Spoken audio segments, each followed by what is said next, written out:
India free coaching classes current affairs క్విజ్కి స్వాగతం. First question, ఇటీవల 10,000 సంవత్సరాల అనంతరం విస్ఫోటనం చెందినటువంటి హేలీ గుబ్బి అగ్నిపర్వతం ఏ దేశంలో ఉంది? Answer Ethiopia.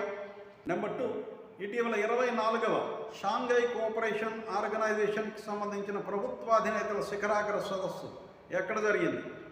Answer Moscow. Number 3, అంతర్జాతీయ ఫుట్బాల్ సంఘాల సమాఖ్య ఫిఫా తొలి శాంతి బహుమతిని ఎవరికి ప్రకటించారు? Answer Donald Trump. నెంబర్ 4, ఇటీవల హ్యామర్ అనే guided air to ground missile system తయారీకి సంబంధించి భారతదేశం ఏ దేశంతో ఒప్పందం కుదుర్చుకుంది? Answer France. నెంబర్ 5, భారతదేశ తొలి anti submarine warfare shallow water craft INS మాహేని నిర్మించిన షిప్ యార్డ్ ఏది? Answer Cochin ship yard.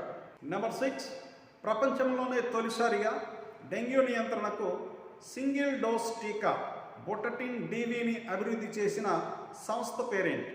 Answer బ్రెజిల్కు చెందిన ఆరోగ్య నియంత్రణ సంస్థ అన్విసా. నెంబర్ 7, ఇటీవల నాగాలాండ్ విశ్వవిద్యాలయ పరిశోధకులు అభివృద్ధి చేసినటువంటి అధిక దిగుబడినిచ్చే కొత్త రకం అల్లం పేరేంటి? Answer sauce కేవు. నెంబర్ 8, ఇటీవల సెన్యార్ తుఫాన్ ఏ దేశంలో సంభవించింది? Answer Indonesia. నెంబర్ 9, 56వ international film festival of India 2025 అవార్డ్స్లో ఉత్తమ చిత్రంగా బంగారు నెమలి అవార్డును పొందిన చిత్రం ఏది? Answer skin of the youth.